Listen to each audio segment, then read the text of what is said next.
House Speaker Nancy Pelosi in hot water for breaking one of her own rules, accused of skating around the new metal detectors outside the House chamber. The rule imposes a fine on those who break it, and a group of Republican lawmakers say Pelosi should have to pay it, too. One of those lawmakers is Congressman Rodney Davis. He joins us live with more. Good morning. Thank you for being here. Hey, good morning, Todd and Jillian. Thanks for having me on. Of course. I'm going to read this quote from the GOP letter to the acting sergeant at arms. This is Friday, and it reads, quote, yesterday at approximately 9:59 a.m., multiple members observed the Speaker of the House entering the House chamber without completing security screening. What was observed was a clear violation of House Resolution 73, and you are required by House rules to impose this fine. Please inform us once this fine has been assessed. I'm just going to let you go ahead and take it away. What's your reaction? Well, it's disappointing but not surprising that Nancy Pelosi would implement rules that she has no intention of following. Just like during the beginning of the pandemic, she told everyone else, don't go get a haircut.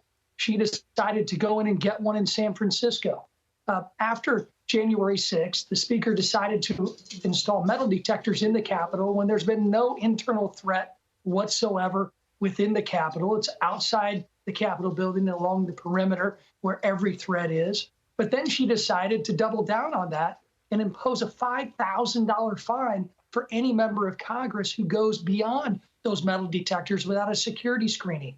Well, one of my Republican colleagues was fined $5,000 for doing exactly what I personally witnessed Speaker Pelosi doing by walking directly into what we call the Speaker's lobby and onto the House floor just the other morning.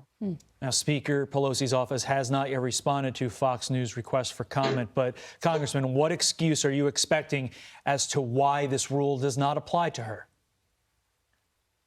Well, I would have expected an excuse by now if she had an excuse. I think she's just going to try and get the people that are under her jurisdiction, like the Sergeant at Arms, who was appointed directly by the Speaker and was appointed directly by the Speaker immediately after his predecessor was fired on January 7th.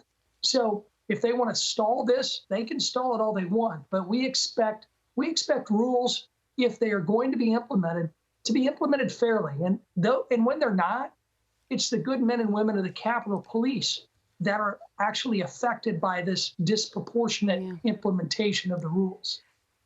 Congressman, we want to get your opinion on this because just about 15 minutes ago, we had a retired U.S. Army captain on the show, and he said he was turned away from getting the vaccine from the VA because of his income.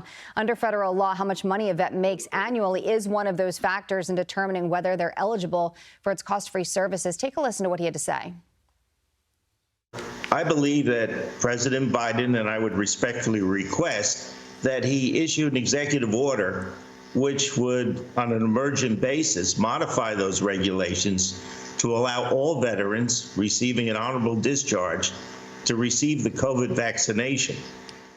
Now, he's calling on President Biden to do something about this. A public affairs officer for the West Palm Beach VA Medical Center said the rule is set by Congress. Should Congress take this up? Should the president do something about this? What is your reaction? Well, clearly, I think it's something that needs to be addressed by the VA.